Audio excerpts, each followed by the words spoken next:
This is part 2 about traveling internationally with a pet, specifically going to Germany with my cat. In part 1, we talked about everything I needed to do to get that health certificate for my cat so we were able to travel. We got that health certificate one day before we flew out, so it was very important that I bought that prepaid shipping label and paid for like overnight, very quick shipping. The next thing that we did was call our airline. We were flying on Delta and we walked through all of their pet policies. They said since my cat is so small, I can take her on as a carry-on, and that there wasn't anything specific we needed to do. We didn't have to have anything annotated on our boarding pass or whatever, but they made a note that we were traveling with a pet in our reservation. I then started packing for my pet. So my entire carry-on was basically dedicated to cat stuff. I had a large backpack, and in it I had a portable litter box, 2 Ziploc bags of litter, a Ziploc bag of dry food, and a couple cans of wet food.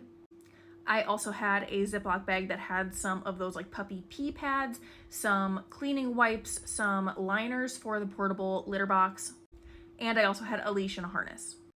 I will do a full video breaking down all of the stuff that I ended up packing, but this is just a quick version.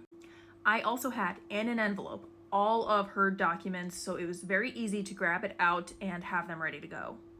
When we got to the airport, we were in a small airport, so it wasn't as stressful. We went to check in with Delta, and I had to show them the USDA approved health certificate. They didn't need to look at the carrier that I had my cat in, but I know that there are certain requirements for the carrier. It has to be like mesh or like breathable on multiple sides of it, and it has to be able to fit under the seat in front of you.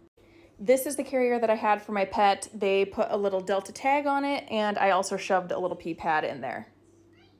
Now, going through TSA was a bit of a challenge. I had to take my cat out of the carrier and physically hold her as I walked through the metal detector so they could put her little duffel bag carrier thing through the scanner. After that, they had to do some swabs of the inside of the carrier to test for who knows what, and I had to hang on to my cat the whole time, so she was clawing at me like a maniac. Now, in my carry-on, I had all of that stuff. So of course my bag gets flagged. They have to do some testing on the things in my carry-on, like the food and the litter. The litter specifically set off a bunch of alarms. This part took the longest. They had to do multiple tests on it. They had like vials, all sorts of things, testing out this litter. I had to get a full pat down because of it. And I think what happened is whatever was in that litter set off alarms for something explosive.